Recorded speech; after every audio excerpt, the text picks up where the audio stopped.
Next question, Katrina Domingo, ABS-CBN. Morning, Undersecretary. The former Executive Secretary denied that he resigned out of his own accord. So ano po yung totoong reason kung bakit po siya tinanggal at sino po yung nagpatanggal? Muli, binanggit na po natin ang ating sagot at sila nagkausap na po. At sinabi nga po natin, pabayaan na po natin at sila naman po ay nagkausap na. I'm sorry, hindi namin pwede pabayaan because the taxpayers who are funding the government and are actually paying the salaries of this administration is actually asking for the truth from the palace. Bakit po natanggal yung executive secretary at sino po yung nagpatanggal sa kanya? Hindi ko po masasabi kung sino po nagpatanggal sa kanya. Binanggit ko po kanina na hindi ko po alam kung sinong kausap niya. Kung yun pa ang nababasa ng palasyo, dahil sinabit niya naman po ang sarili niya sa President's prerogative, yan lang po ang ating masasabi. At tinanggap po ang sinasabing resignation. Okay, ma'am, just a follow-up question if you could not give us the exact reason for Bersamin's removal.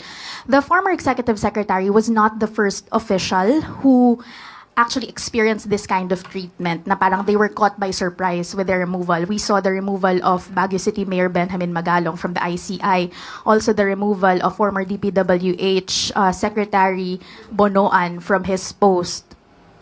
How does the palace actually explain the seeming trend of unceremonious removal of high-ranking officials in the Philippine seat of power? Tanong po natin, tinanggal po ba si Mayor Magalong? Sino po ba ang nag-resign? Ang huli natin pagkakasabi tungkol kay Mayor Magalong ay ipapatignan, ipapacheck, ipapa-assess sa legal team kung mayroon ba na-violate. Wala pong nagpa-resign kay Mayor Magalong. Aksyon niya po yan, voluntaryo.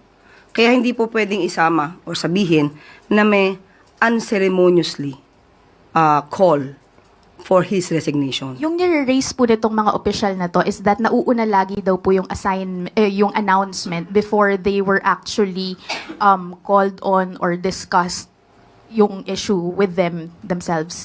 How does the palace respond to that? Na may parang gap in terms of communication within the president's inner circle?